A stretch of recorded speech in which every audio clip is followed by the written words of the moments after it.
ભાઈનું ફૂડ ભાઈ જોરદાર ફૂડ છે, કાંઈ ઘટે નહીં એ કંઈ શાકમાં. અને હું તો દરરોજ આવું છું જમવા માટે, એકદમ ઘરે જ જમતો હોય એવું જ મને લાગે છે. આપણી પાસે 5 જાતની સબ્જી હોય છે, દાળ ભાત હોય છે, છાશ, પાપડ.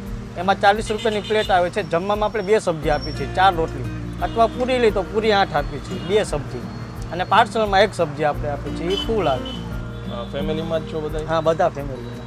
કેટલા વર્ષથી આ જગ્યાએ? મારે અહીંયા 3 વર્ષ થયા. અચ્છા. 3 વર્ષમાં બહુ બધાનો ખૂબ ધન્યવાદ માનું છું કે મને બહુ સારો એવો રિસ્પોન્સ આપ્યો છે બધાએ. મેં એક્સપેક્ટ કર્યું હતું એનાથી 10 ગણું સારું છે. ખરેખર એવું નથી કે ભાઈ સસ્તું છે તો ઠીકઠાક છે કે પાણી જેવું છે. તમે આ બધા અમે સરપ્રાઈઝ વિઝિટ છે અને સ્ટ્રીટ ફૂડમાં હંમેશા અમે એ જ રીતના જતા હોય. કાઠિયાવાડી શાક છે એટલે બધા ઓઇલી તો હોય જ, પણ આ જ એકચ્યુઅલમાં એનો ટેસ્ટ છે. પાણીવાળા કોઈ શાક નથી કે તમને એમાં કોઈ સ્વાદ જ ન આવતું હોય.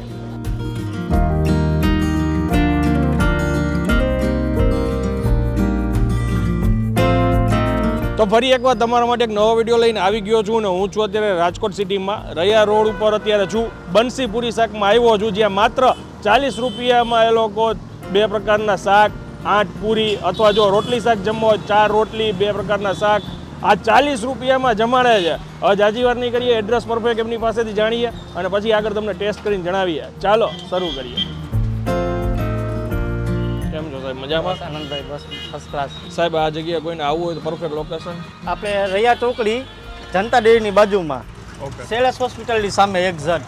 ટાઈમિંગ શું હોય છે આપણો? ટાઈમિંગ સવારે 10 થી લઈને બપોરે 2:30-3 વાગ્યા સુધી. જેટલું વહેલું આવો એટલી તમને સબ્જી સરસ મળી જાય અને ગરાગી પણ ઓછી હોય. જેટલા વહેલા આવો એટલું. ઓકે. પછી ગરાગી વધતી જાય અને પછી ધીરે ધીરે એક એક વસ્તુ ઓછી થતી જાય. આપણી પાસે 5 જાતની સબ્જી હોય છે, દાળ ભાત હોય છે, છાશ, પાપડ. એમાં 40 રૂપિયાની પ્લેટ આવે છે. જમવામાં આપણે 2 સબ્જી આપી છે, 4 રોટલી અથવા પૂરી લઈ તો પૂરી 8 આપી છે, 2 સબ્જી અને પાર્સલમાં 1 સબ્જી આપણે આપી છે. એ ફૂલ આવે. આપણે બેનર માર્યું જ છે. કોઈ પણ નવા ગ્રાહક આવે તો પણ એમને પણ ખબર પડે. છૂટક જોતું હોય તો કંઈ? છૂટક જોતું હોય છાશના 10 રૂપિયા છે, પાપડના 10 રૂપિયા છે, દાળ ભાતની 30 રૂપિયાની પ્લેટ આવશે, પણ ક્વોન્ટિટી બહુ સારી એવી આવશે. ઓકે. સાંજે હોય કે નહીં? ના સાહેબ, સાંજે નહીં, એક જ ટાઈમ. ફેમિલીમાં જ છો બધા? હા, બધા ફેમિલીમાં. કેટલા વર્ષથી આ જગ્યાએ? મારે અહીંયા 3 વર્ષ થયા. અચ્છા. 3 વર્ષમાં બહુ બધાનો ખૂબ ધન્યવાદ માનું છું કે મને બહુ સારો એવો રિસ્પોન્સ આપ્યો છે બધાએ. પણ આ ભાવમાં અત્યારે તમે લોકોને પેટમાં ટાટટ કરો છો એમાં કંઈ ખોટું નથી સાહેબ? હા, ખોટું નથી. કારણ કે અહીંયા આપણે લોકલ વર્ક છે ને બહુ વધારે હોય છે. સારા માણસો આવે જ છે, એ જમે જ છે ભાઈ. કોઈને દાળ ભાત, છાશ, પાપડ એ લોકો તો જમે જ છે બધા, કે ભાઈ એનું 100-120 રૂપિયા બિલ થાય. નાનો માણસ છે તો એને 40 રૂપિયામાં જમવું છે પેટ ભરીને, તો એ જમી શકે છે. એ સિવાય ઓફિસ વર્ક બહુ એટલાનું બધું. હા, અહીંયાથી આપણે શીતળપરકામાં આવી જાય છે. આમ હનુમાન મઢી, આમ ટેલિફોન એક્સચેન્જ, ઇન્દિરા સર્કલ અને આમ વાજળી ગામ સુધીના અહીંયા આવે છે આપણી પાસે. વાહ રે વાહ. હવે ટેસ્ટ કરીએ અમે. હા, થાળી તમારી. હા.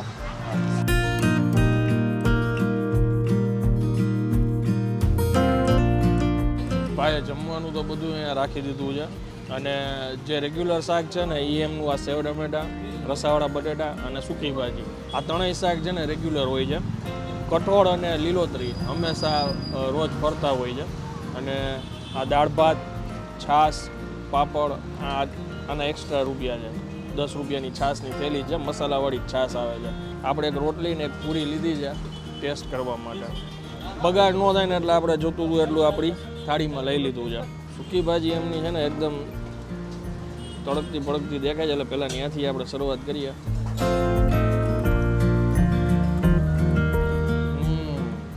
એકચ્યુઅલમાં સૌરાષ્ટ્રમાં પૂરી શાકનું ચલણ જાજુ છે. એમાં ઘણીવાર પૂરી શાક એટલે રસાવાળું હોય ને ઘણી જગ્યાએ સૂકી ભાજી હોય. પૂરી સાથે મજા આવી છે સૂકી ભાજી. આ એમની કઠોળની આજે એક સબ્જી છે, ચણાની દાળ છે, સાથે ફ્રાય મરચાં છે, સલાડ છે. તમારે જોતું હોય આ બધું આ કોમ્પ્લિમેન્ટરી છે. અને ડુંગળી માંગો તો ફ્રેશ લાઈવ ડુંગળી તમને કાપીને આપે. મેં એક્સપેક્ટ કર્યું હતું ને એનાથી 10 ગણું સારું છે. ખરેખર એવું નથી કે ભાઈ સસ્તું છે તો ઠીકઠાક છે કે પાણી જેવું છે. તમે આ બધા અમે સરપ્રાઈઝ વિઝિટ છે અને સ્ટ્રીટ ફૂડમાં હંમેશા અમે એ જ રીતના જતા હોય. કાઠિયાવાડી શાક છે એટલે બધા ઓઇલી તો હોય જ, પણ આ જ એકચ્યુઅલમાં એનો ટેસ્ટ છે. પાણીવાળા કોઈ શાક નથી કે તમને એમાં કોઈ સ્વાદ જ ન આવતો હોય. અને ગરમ મસાલાનો ભાઈ ઉપયોગ નથી કરતા, એ ભાઈ મને એવું કહેતા હતા. સરસ, બહુ મજા આવી. આ લીલોતરી શાક એક લઈ લઈએ આપણે.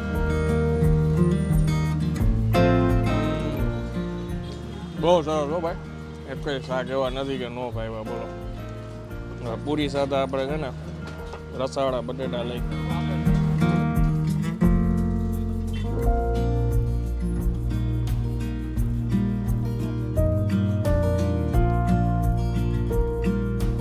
સ્ટ્રીટ ફૂડની ખાસ વાત આ છે, રોજે રોજ ફ્રેશ બનતું હોય. અહીંયા જ્યારે આ પૂરું થશે ને ત્યારે લગભગ એમની કાંઈ રસોઈ નહીં વધી હોય અને તમારે જોઈને એવું ચટાકેદાર ખાવા પીવાનું મળતું હોય. હવે આપણે છાશ ટ્રાય કરી, ગરમી બહુ છે એટલે. હા, દિલ ખુશ થઈ ગયું ભાઈ. અહીંયા જ્યારે તમે ફ્રેન્ડ્સમાં આવો ને તોય આવવા જેવું છે ખરેખર. આમાં એક તજની ફ્લેવર આવી મને, સેવ ટમેટા વઘારમાં કદાચ મૂકો ગરમ મસાલો આખો ઓલ ઓવર બધી વસ્તુઓ ખરેખર બહુ સારી છે. મને પર્સનલી જે વધારે પસંદ આવ્યું છે એમની સૂકી ભાજી છે, ચોળાનું શાક છે અને એક આ કઠોળ છે. આ મને પર્સનલી બહુ વધારે મજા આવી. બિનદાસ આંખ વીંચીને આવી જવાની જરૂર છે, કેમ કે આમાં હવે એક તો પ્રાઇસ તો તમે સમજો કે સાવ નોમિનલ છે. દિલથી ખવડાવે છે, ગરમ ગરમ પૂરી ઉતરે છે, લાઈવ ડુંગળી કાપીને આપે છે, બધી જ વસ્તુઓ લાઈવ ને ગરમા ગરમ ખવડાવે છે. એકદમ ફ્રેશ છે. બિનદાસ પહોંચી જાજો. અને જે લોકો મારી પહેલાં આ જગ્યાએ આવેલા હોય, જે લોકો અહીંયા જમેલા હોય, એ તમારે કમેન્ટમાં જરૂરથી રિવ્યૂ આપજો, જેથી કરીને એ ભાઈને કમેન્ટથી ઘણો ફાયદો થઈ શકે. મળીએ નેક્સ્ટ વિડીયોમાં. ત્યાં સુધી જય હિન્દ, જય ભારત.